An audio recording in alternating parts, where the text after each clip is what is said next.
Now, Bryce Greene was one of those arrested yesterday. I told you, all of our best guests have already been arrested in the American student protests. Let's see if he's been manhandled, if he's been mistreated.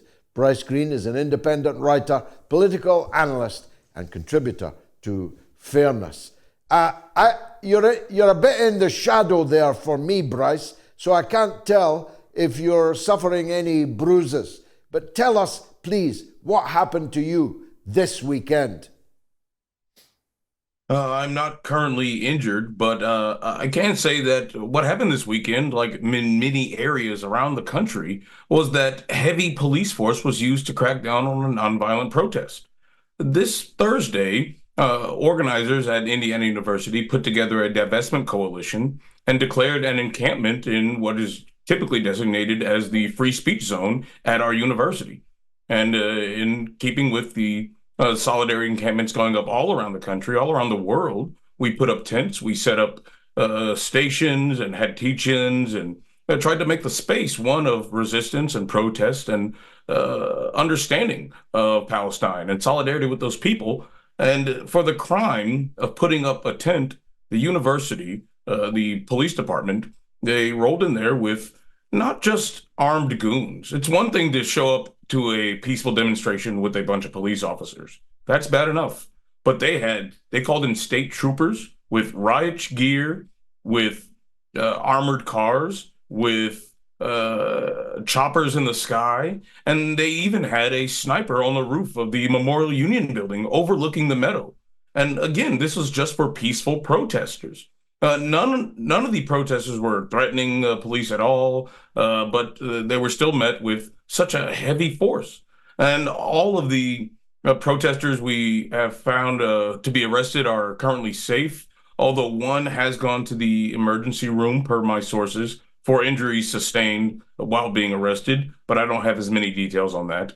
But I can say that the university is up in arms and that their administration is allowing this sort of behavior from its local police department and escalating all the way to the state police department to the point where they're pointing snipers directly at 20 somethings in a park with a tent. None of it makes sense, but it's not meant to make sense.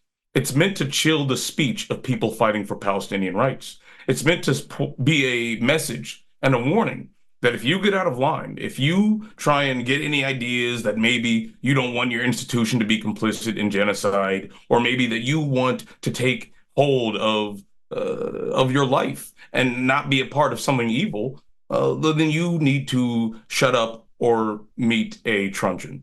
And that's the message that the Israelis have been trying to impart on the Palestinians for decades. That's the message that America has been trying to impart on the world for decades. And that logic translates into institutions like universities, where the administration, which is just as political as any other organization and with that much power, the administration doesn't want to rock the boat. They understand where their bread is buttered. They understand that the path of least resistance is to continue supporting genocide, but they don't care. Regardless, the protesters have continued for several days. They were met with police violence again yesterday. The same getup. You had choppers, snipers on the roof. You had armored cars and riot police. And this is when I was picked up. And in fact, it seems clear based on police scanner recording that I was personally targeted for my organizing role. And they picked me up, arrested me, processed, booked, and I received a 5-year ban from the university's campus in Bloomington, Indiana. Hopefully, this will all be worked out through the processes. I don't think this kind of thing will stand, but this is the level they're willing to go to keep students from organizing. We have 3 demands: the resignation of 3 of the administrators, the adherence to BDS guidelines, and the removal of the partnership with Crane under those BDS guidelines. These are very simple things, but the university said that if students are asking for that and they have a tent, then we can send in effectively an army. Imagine being the dean who asked snipers to go up on his university's roof and target those students with high-powered rifles. No rifles have yet been fired, I understand, although rubber bullets have been fired, but no serious live information, though people can be killed by rubber bullets, have been used. How dangerous a situation is it? Well, to clarify, no rubber bullets have been used on this campus, to my knowledge. But that doesn't mean the situation isn't dangerous. Like you said, the snipers on the roof. We had a picture just yesterday of an administrator escorting two snipers, clearly in military combat getup, with rifles on their backs, up to the tower. That doesn't make people feel safe. And we know that we have cops rolling around and rolling down their windows, looking up with the lights on, just to intimidate the students and the protesters. But any administrator on campus, any faculty member, any staff member will tell you that the safety risk doesn't come from students in a park with a tent. It comes from armored vehicles, with riot gear, with snipers on the roof, with choppers in the air. That's where the security risk comes, and that's where people feel dangerous. But of course, the university will justify its actions by saying it's in the interests of the security and safety of students, blah, blah, blah.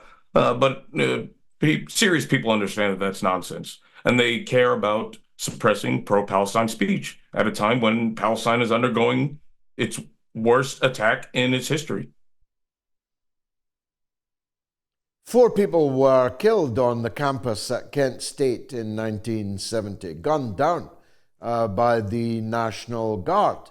I don't suppose President Johnson actually wanted 4 young people to be shot dead, but once you militarize a situation like that, you're no longer in control of it. A trigger-happy cop up on a roof might fire a round and kill, mightn't he? Yeah, I said we're a faulty safety and a sneeze away from a tragedy. Oh, if you create the situation where a pressure cooker situation where anything could set off an explosion, you're responsible for that. And if you're going to use those sort of repressive measures against students, then you really have no business being an administrator. You have no business doing anything with education or students or young people or anything. It's a very dangerous situation that they've created. They've traumatized a large number of students. They've shocked the campus, who now have to watch their campus become something of a military base. But again, this is all in the service of protecting IU and America's relationship with the state of Israel and protecting their relationship at a time where Israel's committing a genocide. That's what's so terrifying about all of this. Again, if this was a protest for anything, it would be horrifying to see the sort of military force meted out against students. But this is a protest against a genocide, one in which Indiana University is directly complicit, one in which America and Americans are directly complicit. And the fact that they are not even stopping to think about their complicity, starting to think about how they might protect the people of Gaza, how they might alleviate all these wars, all these issues that are caused by American imperialism. They instead turn the tools of American imperialism onto its very citizens. The optics for President Biden in the run-up to the presidential election could scarcely be worse, could they? Well, they could always be worse, but if you are actively supporting a genocide, and if you are spitting in the face of the people that you consider to be your base, then you don't seem to me like someone who wants to win the presidency.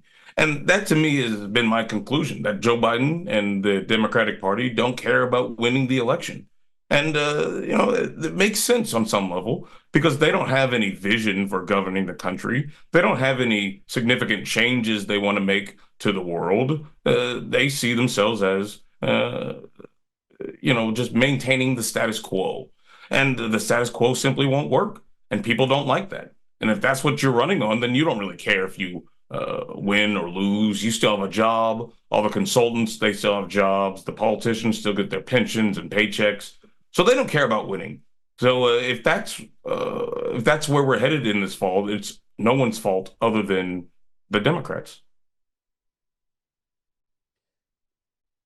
I'm left wondering how they think this is going to work.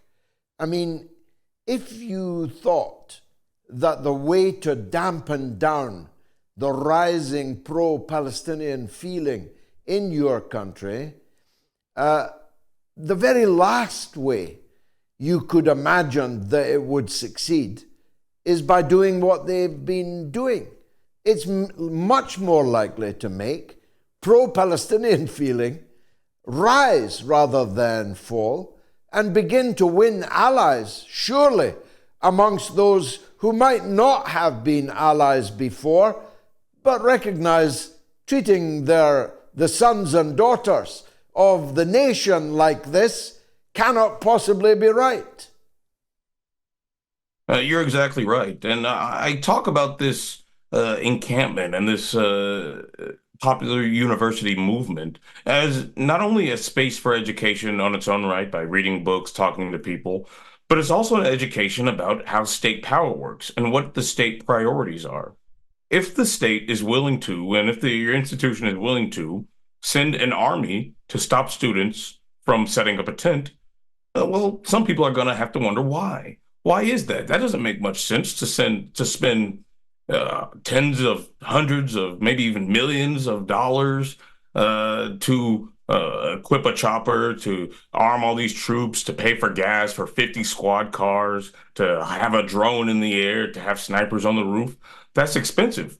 Why is the state spending all of these resources to stop people from putting up a tent?